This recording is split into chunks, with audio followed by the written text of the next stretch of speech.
Mahakasika kosa ny fampandrosoana ny tontolo ambanivohitra misy fiantraikany eo amin'ny famokarana any amin'ny tontolo ambanivohitra ny firongatry ny tsy fandriam-pahalemana ary ka ny famelabelaran-kevitra izay nentin'ny teknisianina ny pariera na ny sampandrara misahana ny fampandrosoana ny tontolo ambanivohitra eo nivon'ny primatiora omaly andeha ho arahantsika moa ny tatitra mahakasika an'izay fanadihadiana izay natao ny ravaka randriamanala eo amin'ny sariny Stéphane Razafy Manjimby. Miaina ny vokatra vokarin'ny tantsany ny fisiany tsy fandriam-pahalemana eny amin'ny tontolo ambanivohitra. Vokany dia mena ny vokatra miakatra ny tanàn-dehibe sy ny fidiram-bola ho an'ireo tantsaha. Nosafidian'ny PADR na ny sampandrara misahana ny fampandrosoana ny tontolo ambanivohitra.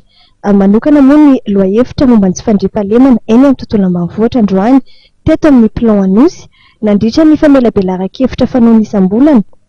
sy ho fanamarina ihany koa ny 10 taona ny PADR. Fandriam-pahalemana dia ao ny resaka fantrana voalohany indrindrany dia ny tsy fisian'ny firaisan-kina ny olona any ambanivohitra zany dia ny enclavement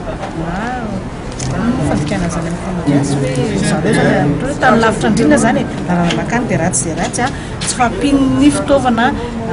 nanan'ireo mpitandro filaminana dia tsy fampian'ny olona koa na ireo mpitandro filaminana mihitsy izay sahana izany any ambanivohitra dia misy antony akory araka natiora dia ny famainan'ny tany ny tonga-drano sy ny valala ohatra zany dia mahatonga izay ohatra ny tonga-drano dia maty ny vokatry ny olona dia an'izay olona manamarana vokatra zany ohatra tsika resaka ala-botra zany misy karazana maromaro koa zany tsy fandriam-pahalemana misy ny ala-botra misy ny ala-tromby misy ny alatra tena ohatra hoe misy resaka crime mihitsy zany akradebandisme ohatra izy ny fiteny azy amin'ny teny vahiny dia ireny zany ny antony karazan'ny alatra misy eto Madagasikara. Ny colonel Anthony Rakotoarson talen'ny fandriam-pahalemana sy ny fahazom-baovao anivon'ny sekretera-panjakana misahana ny zandarmarie-pirenena